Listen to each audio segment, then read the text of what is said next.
Hai, apa kabar semuanya? Semoga kabar Anda baik-baik saja. Terima kasih karena sudah memberikan support dan juga kesetiaan Anda untuk membangun channel Codot Film. Yuk kita lanjutkan alur ceritanya, sambil siapin kopi dan cemilan, setting suara volume full. Gasken. Hunya. Kedua pasang mata itu berinteraksi satu sama lain. Ada nyala api yang mengalir di setiap mata mereka. Tampaknya ruang di antara mereka berdua berangsur-angsur menjadi panas. Enggak. Keempat mata itu saling berhadapan. Sesaat kemudian, sekelompok api tiba-tiba muncul entah dari mana di antara kedua individu itu. Riak dari nyala api membakar beberapa meja dan kursi di dekatnya menjadi abu. Tubuh Xiao Yan bergetar saat nyala api pecah. Ekspresi serius melintas di wajahnya. Api surgawi di dalam tubuh wanita berpakaian merah ini sepertinya luar biasa. Apa yang terjadi? Dokter peri kecil dengan cepat tiba di sisi Xiao Yan. Matanya mengikuti tatapannya dan berhenti pada sekelompok orang yang tidak dikenal sebelum bertanya dengan lembut. Tidak ada. Xiao Yan menggelengkan kepalanya. Dia menatap wanita berbaju merah itu dengan dalam. Meskipun dia sangat mendambakan api surgawi, dia bukan orang bodoh. Wanita ini adalah seseorang dari klan Yan yang disebutkan Yao Lao. Meskipun Xiao Yan merasa sangat asing dengan klan ini, faksi yang bisa disejajarkan dengan klan Gu dan klan Hun kemungkinan besar memiliki kekuatan yang kuat. Dia tidak akan menyinggung perasaan mereka karena api surgawi. Ayo pergi. Ada banyak pasang mata di dalam toko wine. Xiao Yan tidak ingin tinggal lama. Oleh karena itu, dia berbalik dan keluar dari gedung. Dokter peri kecil dan yang lainnya ragu-ragu sejenak sebelum mengikutinya. Huozhi, bagaimana? Pria berjubah putih itu tersenyum dan bertanya kapan dia melihat punggung kelompok Xiao Yan pergi. Api surgawi yang sangat kuat, wanita berjubah merah bernama Huozhi dengan lembut menjawab. Riak samar muncul di matanya yang tenang seperti danau. Jika saya memiliki kesempatan, saya sangat ingin bertukar pukulan dengannya. Saya ingin melihat apakah Red Lotus Ye Flame ini, yang berada di peringkat ke-7 di He Avenly Flame Ranking, atau He Avenly Flame-nya lebih kuat. Anda hanya tertarik pada hal-hal ini. Pria berjubah putih itu tanpa daya menggelengkan kepalanya dan berkata, Xiao Yan ini harus menjadi anggota klan Xiao. Tak disangka, klan yang garis keturunannya sudah menjadi sampah itu ternyata bisa menghasilkan orang seperti itu. Benar-benar luar biasa. Klan Xiao memiliki hubungan paling dekat dengan klan Gu saat itu, tapi saat itulah mereka kuat. Persahabatan antar klan akan selamanya dibangun di atas dasar memiliki kekuatan yang sama. Jika tidak ada pertentangan dari beberapa sesepuh dalam klan Gu, makam Xiao Xuan akan dibuka paksa oleh mereka. Pria berwajah lembut itu menyeringai dan berkata, makam ahli puncak adalah sesuatu yang bahkan klan Gu tidak bisa menolaknya. Itu hanya beberapa radikal. Tidak perlu menempatkan semua orang dalam kategori yang sama. Pria berjubah putih itu menggelengkan kepalanya. Dia meregangkan pinggangnya yang malas dan tertawa, saya masih sangat tertarik dengan makam surgawi yang dibuka setiap 20 tahun sekali. Meskipun makam surgawi berada di dalam alam Gu, anggota dari 8 klan memenuhi syarat untuk memasukinya sesuai dengan kesepakatan saat itu. Makam Xiao Xuan juga ada di dalam. Aku ingin tahu apakah akan ada orang yang benar-benar bisa menerobos masuk ke sana. Aye, aku ingin tahu apakah anggota klan lain telah tiba. Biasanya, mereka tidak akan melewatkan acara sebesar itu. Pria dengan alis kasar itu mengangguk dan berbicara. Siapa yang peduli tentang mereka? Jika mereka tidak datang, pesaing kita akan lebih sedikit. Ayo pergi. Pria berpakaian putih itu melengkungkan bibirnya. Setelah itu, dia berdiri dan berjalan keluar gedung. Beberapa orang di belakangnya mengikuti dengan kecepatan tetap. Sepertinya situasinya bahkan lebih merepotkan daripada yang pernah kudengar. Kebanyakan dari 8 komandan agung ini menyimpan dendam padamu. Hari ini, jika tetua dari klan Gu tidak muncul, kemungkinan Lin Xiu akan menyerangmu. Dokter peri kecil mengerutkan kening dan berbicara dalam perjalanan kembali ke rumah mereka. Memang wajar jika ada masalah. Jika semuanya berjalan lancar di dalam klan Gu ini, aku akan merasa bermasalah. Xiao Yan tertawa. Dia tidak peduli tentang 8 komandan besar itu. Lin Xiu itu mungkin adalah bintang 6 Douzun, tapi dia masih tidak menimbulkan ancaman dari sudut pandang Xiao Yan.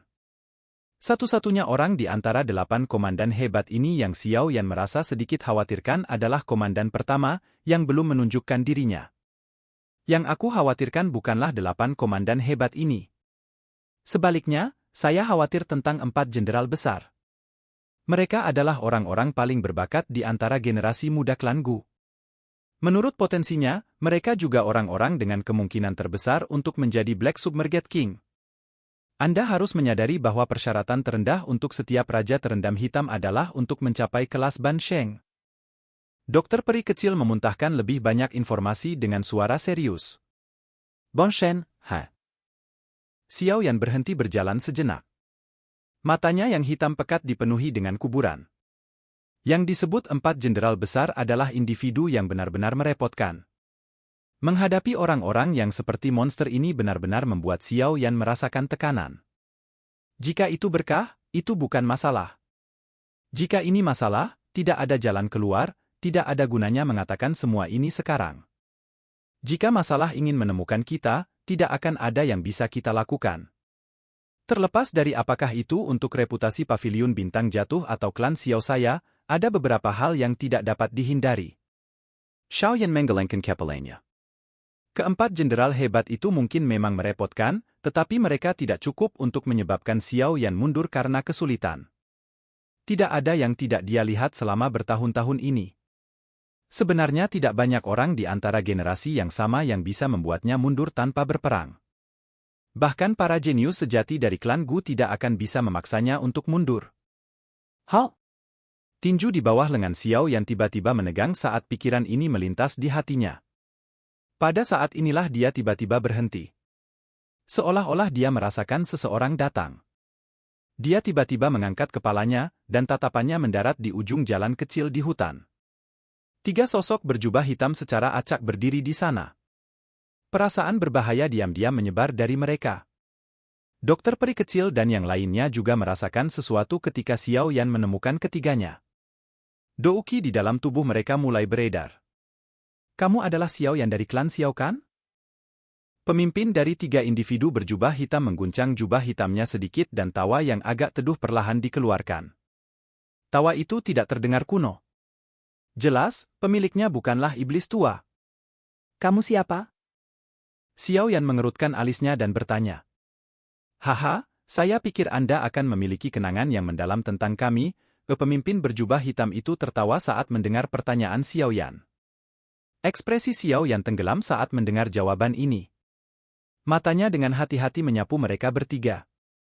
Perasaan akrab melonjak ke dalam hatinya, menyebabkan ekspresinya menjadi padat. Orang-orang dari Hall of Souls? Dibandingkan dengan nama ini, saya lebih suka mendengar Anda menyebut kami klan Hun. Pria berjubah hitam itu tertawa. Namun, tawanya mengandung niat jahat yang tidak bisa disembunyikan. Ekspresi Xiao Yan sedinggenes.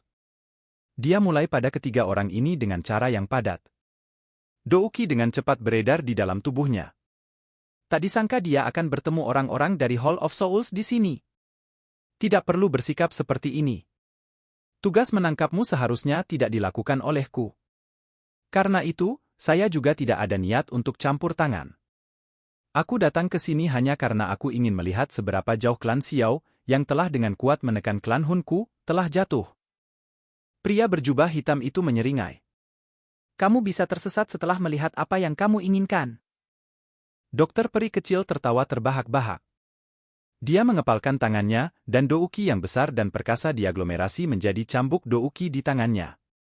Tangannya diayunkan dengan kejam. Cambuk panjang menembus udara dan secara eksplosif ditembakkan ke arah orang berjubah hitam itu. Langsung. 2 sosok lainnya dengan dingin berteriak ketika mereka melihat serangan dokter peri kecil. Mereka menggelengkan lengan baju dan suara benturan yang jelas muncul. 2 rantai hitam pekat meluncur keluar seperti ular berbisa. Mereka dengan kejam bertabrakan dengan cambuk douki yang panjang. Bang! Angin yang menakutkan tercipta saat mereka bertabrakan. Pepohonan di sekitarnya langsung berubah menjadi debu. Alasan saya datang bukan untuk menyerang Anda. Yang ingin saya lakukan hanyalah memberi Anda nasihat. Menentang klan Hunku tidak akan menghasilkan akhir yang baik. Pemimpin berjubah hitam itu hanya tersenyum ketika pukulan kedua belah pihak saling bertukar. Dia mengangkat kepalanya sedikit. Wajah muda kurus pucat terungkap di bawah doupeng hitam. Pada saat ini, wajah yang terungkap mengandung seringai lebat. Tenang, cepat atau lambat, kamu akan menelan kata-katamu ini. Xiao Yan dengan tenang menjawab. Saya sangat berharap untuk hari itu. Namun, saya pikir nasib terakhir Anda tidak akan jauh berbeda dari Xiao Xuan. Pria berjubah hitam itu tertawa pelan. Tubuhnya perlahan menjadi ilusi dengan tawa ini. Sesaat kemudian, itu benar-benar menghilang dengan cara yang aneh. Ingat namaku, Hunya. Nenek moyang saya adalah salah satu dari mereka yang pernah melukai Xiao Xuan secara serius saat itu, yang mengakibatkan kematiannya.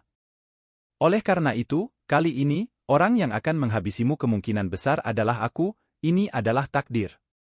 Anda tidak akan bisa menghindarinya.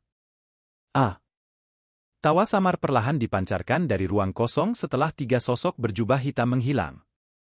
Akhirnya, itu bergema di seluruh tempat. Itu sudah lama kemudian sebelum menghilang perlahan. Xiao Yan tanpa ekspresi. Tatapannya hanya mundur dari tempat ketiganya menghilang setelah tawa itu tersebar. Setelah itu, dia berjalan menuju rumah tanpa sepatah kata pun, tetapi tidak ada yang melihat kepalan tangan di bawah lengan bajunya. Kilatan tajam melintas di dalam matanya yang hitam pekat. Hunyaya, karena ini masalahnya, hutang leluhurmu akan dibayar olehmu. Alamgu memiliki makam leluhur Xiao Xuan. Karena itu, biarkan tempat ini menjadi tempat di mana kamu akan dimakamkan.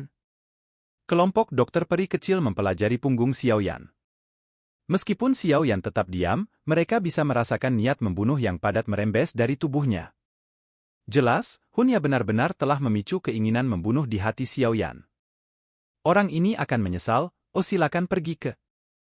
Oke guys, jangan lupa like, comment, share, and subscribe di channel Codot Film. See you next video, peace out and bye-bye.